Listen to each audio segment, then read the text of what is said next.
And then I would make sure that you've got a posterior rib cage that's on the table, Anthony. For I don't think her posterior rib cage is on the table. When you're measuring in supine, yeah. When you're measuring, yeah. So here's why I say this. Okay. So you got that right there. Is the right lower fibers of glute max that are concentric, which means that her right posterior lower rib cage is also concentrically oriented. Okay. And if she's got 90 degrees of ER, I got a feeling that she's got a torso that is tipped. She's got an upper thorax that's tilted backwards because this is anterior right there. That's a forward tilted pelvis, right? She's got limited straight leg raise on the right. So if you've got concentric orientation of the lower glute max on the right, then chances are you've also got inferior gemelli obturator and superior gemelli that are concentrically oriented. You're not going to get a normal straight leg raise until that lets go.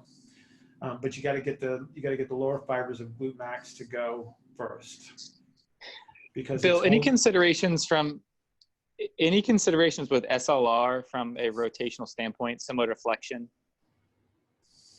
Yeah, I mean, so you're flexing the hip, right? Right. Yeah. So how are you testing? How are you testing that to make sure they're not rotating around it?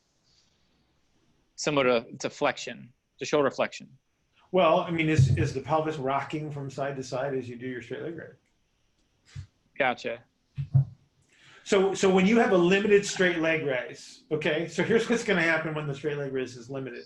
And this is how you know you've got an ER overactivity below the level of the trochanter, because that's what you're talking about here. That's where this is. Yes. This is all below the trochanter, okay? Right? So when you go to do the straight leg raise, it's going to feel like she's fighting you, and it's almost like she wants to lift her right hip off the table and roll off the table to the left. Yep. Yes, exactly. Yeah, exactly. Because what she's trying to do is stop you from raising her leg, right? Yeah. Because in that arc where she's at, because of the anterior orientation of the pelvis, she's trying to IR, and you're making her ER by lifting her leg off the table. So she's trying to roll away from it to move back into IR.